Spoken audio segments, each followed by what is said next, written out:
Hello everyone. वैसे student जो खासकर एएमयू में इस बार आप फॉर्म अप्लाई करने वाले हैं, चाहे वो किसी भी कोर्स में हो, इस वीडियो में आपको ये बताया जाए कि कौन कौन से डेटा या डिटेल आपसे रिक्वायर्ड होंगे, पूछी जाएंगे उसके बारे में। ऑलरेडी इन्होंने अपने वेबसाइट पे बताया है, आपको कुछ नहीं करना है। पेज नंबर यहाँ पे देख सकते हैं। आपको मैं दिखाना चाहूँगा, एक सेकेंड। आप यहाँ पे मेंशन है पेज नंबर 27 में, ये 24 से 27 में उन्होंने बताया कि how to update and fill the application form.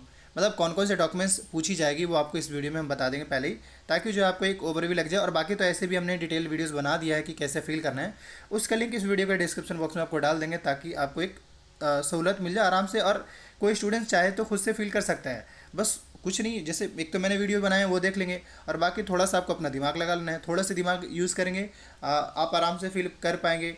बाकी ये कि क्या चाहिए होगा, कौन कौन से डॉक्यूमेंट्स चाहिए होगा, वो अब यहाँ पे लिखा हुआ है how to obtain and fill application form. आपको सिंपली एएमयू को ऑफिशियल वेबसाइट पे जाना है www.amu-exam-controller, और उसके बाद जो है ये कुछ अपना कहानी बताना चाह रहे हैं, जो कि अभी वो उतना इंपॉर्टेंट नहीं है। जो इंपॉर्टेंट होगा ये यहाँ से स्टार्ट होता है इनका कहानी।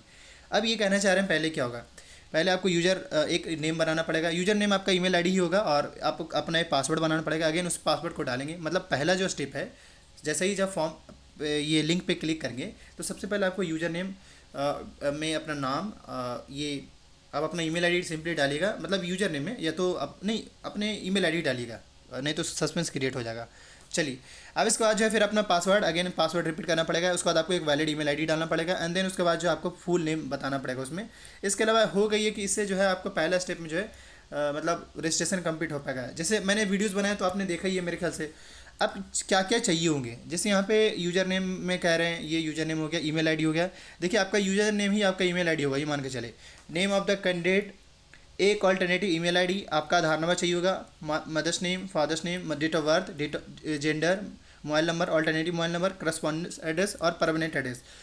अब हो सकता है देखिए आप चाहें, अगर बाई द वे आपका परमानेंट एड्रेस ही करस्पॉन्डेंट एड्रेस है, मतलब जहाँ पे अभी रह रहे हैं। इससे बहुत बार ऐसा होता है कि कुछ बच्चे ऐसे हैं जो मान लीजिए किसी सिटी में है और उनका परमानेंट एड्रेस जो है वो किसी दूसरे जगह पे है, तो ऐसे में वो दोनों एड्रेस डाल सकते हैं। वरना बेहतर हो यही होगा, कन्फ्यूजन ना हो, बेहतर यही होगा कि आप दोनों सेम डालिए, अपना परमानेंट एड्रेस ही डालिए। परमानेंट एड्रेस को ज़्यादा प्रीफर करिए, दोनों परमानेंट एड्रेस डालिएगा, कोई कन्फ्यूजन नहीं होगा। इसके अलावा आपका नेशनैलिटी पूछा जाएगा, रिलीजन, एंड देन हॉस्टल पूछा जाएगा, उसमें आप यस कर देंगे। ये पहला स्टेप होगा। मतलब जैसे ही साइन अप वाले बटन पे क्लिक करेंगे तो ये पहला स्टेप में ये सारे डिटेल मांगे।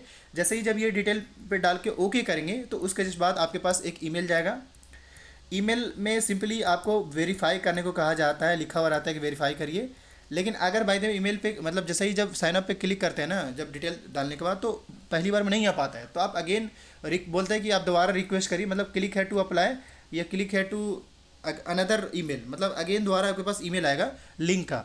तो जैसे ही जब उस दोबारा करेंगे ना तो तुरंत आ जाएगा। जैसे मैंने वीडियो बनाया दिखाया भी था, तो उसके बाद जैसे ही दोबारा अगर करेंगे तो तुरंत आ जाएगा। फिर उसके बाद उस लिंक पे जाकर क्लिक कर देंगे। क्लिक करने के बाद वहाँ से फिर आपको फॉर्म अप्लाई करना है, जो कि वीडियो मैंने दिखाया था। तो ये तो चलिए हो गया। चलिए अब इसके बाद हम आते हैं डॉक्यूमेंट्स क्या क्या चाहिए होगा, इंपॉर्टेंट डॉक्यूमेंट्स क्या क्या चाहिए उसके बारे में बात करें। सबसे पहला, candidate should have a scan copy of his her latest front facing good quality coloured photo with background, white background and signature and thumb impression. मतलब ये कि आपका फ़ोटो चाहिए। फ़ोटो कैसे चाहिए, बैकग्राउंड में वाइट चाहिए। इसके अलावा फ़ोटो कौन कौन सा है, ये सिग्नेचर भी और थंब इम्प्रेशन भी। तो सिग्नेचर और थंब इम्प्रेशन तो वैसे भी बैकग्राउंड वाइट हो जाता है, क्योंकि एक प्लेन पेज पे लाएंगे। लेकिन अगर फ़ोटो की बात करें तो उसका जो बैकग्राउंड होना चाहिए वो वाइट होना चाहिए। बट वही अगर थंब इम्प्रेशन की बात करें तो लेफ्ट थंब आपसे मांगा जा रहा है। इसके अलावा ये चीज़ जो है आप जेपीजी में, आप जो फोटो ये जो लेंगे ये जेपीजी में रखेंगे।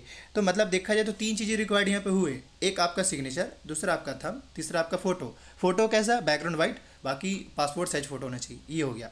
नेक्स्ट अगर हम बात करें यहाँ पे, candidate should not upload the photo, signature और thumb if any other person और मच मिसमैच। मतलब ये कि इसका ये मतलब नहीं किसी दूसरे बंदे का फॉर्म फोटो डाल दिया, आप अपना ही डालेंगे। क्लियर है। इसके अलावा साइज जो होगा वो आपका 20 KB से 200 KB के बीच में होगा। तो आप ऐसे में डॉक्यूमेंट स्कैनर करके एक ऐप आता है, उसको यूज़ कर सकते हैं। ठीक। नेक्स्ट अगर हम बात करें इसमें थर्ड पॉइंट पे कह रहे हैं, हाँ वो मैंने बता दिया आपको। Candidate will ensure to keep, अब इसके बाद करके जो मान ली कि जो फोटो आपने अपलोड किया है वो एटलीस्ट आप 10 कॉपी रखिएगा, मतलब 10 फोटो अपने पास रख लीजिएगा, ताकि इन फ्यूचर आपको उसकी ज़रूरत पड़ेगा। इसके अलावा अब अगला जो स्टेप जाता है, मतलब जब ये सारा आप फोटो अपलोड कर देंगे, जैसे देखिए पहला स्टेप में तो है आपको रजिस्ट्रेशन करना पड़ेगा, दूसरा में आपको पर्सनल डिटेल, तीसरा में आपको एड्रेस, चौथा में एकेडमिक डिटेल पूछा जाता है। तो एकेडमिक डिटेल में अगर हम बात करें, जैसे मान ली कि आप 11th के लिए अप्लाई करना चाह रहे हैं तो ऑब्वियसली आप 10th किए होंगे तो 10th का डिटेल डालना पड़ेगा। मान लिया आप बीए के लिए अप्लाई करना चाह रहे हैं तो आपको क्या करना पड़ेगा, 12th का डिटेल डालना पड़ेगा। तो ये आप 12th में कहाँ से करें हैं, रोल नंबर, एप्लीकेशन नंबर, ये अगर बाई द वे आपका रिजल्ट आ चुका है देन आपको वहाँ पे मार्कशीट भी अपलोड करना पड़ेगा। अगर नहीं आया है तो फिर आप रिजल्ट अवेटेड पे क्लिक कर देंगे तो आपको कुछ अपलोड करने की ज़रूरत नहीं पड़ेगा। तो ये अगर देखा जाए तो अगले स्टेप में मतलब ये 3 चीज़ें अपलोड करने के जस्ट बाद अगर देखा जाए तो आपसे एकेडमिक डिटेल में ये सारी पूछा जा रहा है। इसके बाद नेक्स्ट अगर हम बात करें, यहाँ पे कहना चाह रहे हैं ये सारी चीज़ें, हाँ अगर भाई जब कोई कैटेगरीज है तो आपको जैसे मान ली कोई SC ST OBC कैटेगरी है या डिस्टेंस है या एलुमनाइज है तो देन वो एलुमनाई सेलेक्ट करेंगे। और जैसे जब सेलेक्ट करेंगे तो वहाँ पे पूछता है कि भाई आप किस कैटेगरी से हैं, एलुमनाइज है तो देन यस करिए, अगर नहीं है तो नो करिए। लेकिन अगर अगर है जब भी तो आप उस पर जाएंगे, तो जब यस करेंगे मतलब एलुमनाई वाले सेक्शन पे जाकर या फिर OBC या BC SC ST पे मतलब जो रहेगा उस पर यस करेंगे। मैंने वीडियो बनाया वो देख लीजिएगा। तो जैसे यस करेंगे तो आपको कहेगा भाई इसका सर्टिफिकेट अपलोड करिए। आपको क्या करना होगा, सिंपली एक सर्टिफिकेट अपलोड करना पड़ेगा। जैसे यहाँ पे देख सकते हैं कौन कौन से डॉक्यूमेंट्स रिक्वायर्ड हो सकते हैं। पहला ये कि बाई द वे अगर आप 11th के लिए अप्लाई करना चाहते हैं और अगर आपके पास सर्टिफिकेट है, जैसे यहाँ पे scan copy date of birth certificate या हाई स्कूल सर्टिफिकेट रिक्वायर्ड है। इसके अलावा मार्कशीट रिक्वायर्ड है। जैसे अगर मान ली कोई ग्रेजुएशन के लिए अप्लाई करना चाह रहे हैं, मतलब ये मास्टर्स के लिए, तो उनके लिए ग्रेजुएशन की मार्कशीट रिक्वायर्ड होंगे। तो इस तरीके से मतलब जिस भी अगर है, तो मैं फिर से कहता हूँ अगर है तो ये सब अपलोड करना होगा, वरना आप रिजल्ट अवेटेड पे क्लिक करके आगे बढ़ सकते हैं, मैं ये कहना चाह रहा हूँ। तो ये सारे डॉक्यूमेंट्स मिनिमम हो गए। मतलब मेरे ख्याल से अब तक अगर देखा जाए तो 4-5 डॉक्यूमेंट ज़रूरत पड़ रहे हैं ओरिजिनल में। पहला आपका फ़ोटो, सिग्नेचर, थंब। तीसरा आपका बैकग्राउंड फ़ोटो, सॉरी 3 चीज़ हो गया। फोर्थ जो है आपका मार्कशीट अगर है तो मतलब अगर आपका रिजल्ट आ गया तो वो अपलोड करिए, या मान लीजिए किसी का गैप ईयर है तो उनको तो मार्कशीट वैसे भी अपलोड करना पड़ेगा।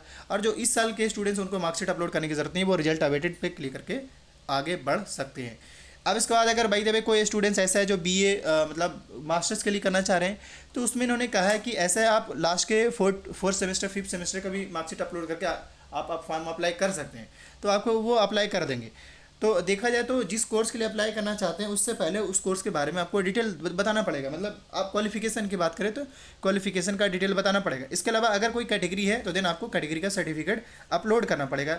ये सारी चीज़ें इसके बाद जब ये सारा डाल देंगे तब इसके बाद अगले स्टेप में आपको लास्ट में ये मतलब लास्ट के सेकंड पहले स्टेप में मतलब बोला है तो लास्ट के जस्ट सेकंड स्टेप में आपसे कहा जाएगा कि ऐसा है आप अपना कैटेगरी ये आप अपना जो है किस तरीके मतलब आपका कोर्स नाम पूछा जाएगा, किस कोर्स में अप्लाई करना चाहते हैं वो पूछा जाएगा। इसके जस्ट बाद फिर आपको पेमेंट करने को कहा जाएगा। पेमेंट कर देंगे तो एक स्लिप मिल जाएगा, उस स्लिप को अपने पास लेकर रखेंगे।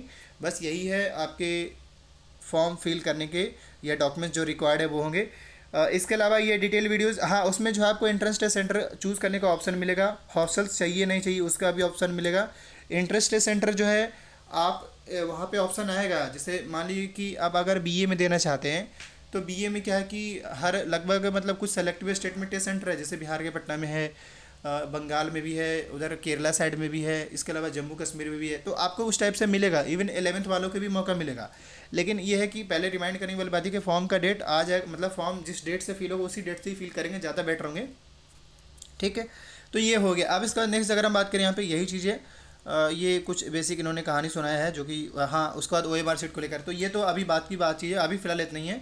बाकी जिस भी टॉपिक पे चाहिए कमेंट